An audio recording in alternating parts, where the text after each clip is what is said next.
There are moments in life when we come to the end of ourselves, times when we can't fake the smile any longer, when the weight we're carrying becomes too heavy, and we feel like we just don't have anything left. Maybe you've been there, maybe you're there right now. You feel tired in your bones, you're fighting battles no one sees. You're showing up, but inside you're just trying to hold it together. And the truth is, no matter how strong we think we are, we all have seasons where we feel broken, discouraged, or overwhelmed. That's not failure, that's being human. This world has a way of draining us.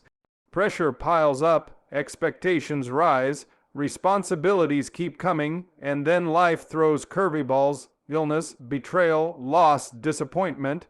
One minute everything feels manageable, and the next you're on your knees wondering how you're going to make it through the day.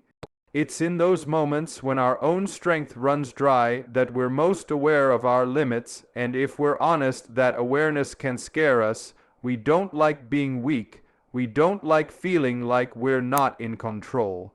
But let me tell you something that may change how you see those moments. God doesn't despise your weakness. He meets you in it. In fact, it's often when we're at our lowest that God is most present. Not because He wasn't there before, but because in our desperation, our hearts become more open to receive Him. We stop pretending, we stop performing, we stop trying to do it all ourselves. And in that raw honesty, in that surrender, there's a space created, one where God's strength can enter in.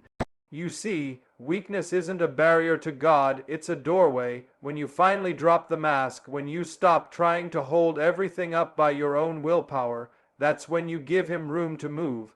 That's when His Spirit breathes strength into your spirit. Not the kind of strength that just helps you survive, but the kind that lifts you up, gives you peace that makes no sense, and steadies your steps in the storm. Think about it. How many times have we tried to push through on our own, only to end up more worn out than before? How often do we think that if we just try harder, be tougher, stay busier, we'll overcome what's weighing us down, but strength in God's economy doesn't come from striving.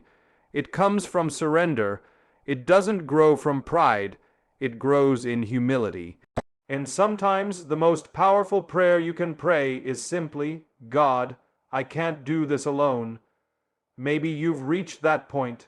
Maybe you're holding back tears right now, barely keeping it together. Listen, this is not the end. This is not the moment you fall apart. This is the moment God steps in. He never asked you to be perfect. He never demanded that you carry everything on your own. He just asked you to come to Him. He said, "Come to me, all you who are weary and burdened, and I will give you rest." That's not just a poetic line. It's a promise, and He never breaks His promises. You're not alone in this. You're not forgotten. God sees you. He sees your late nights. He sees your quiet tears.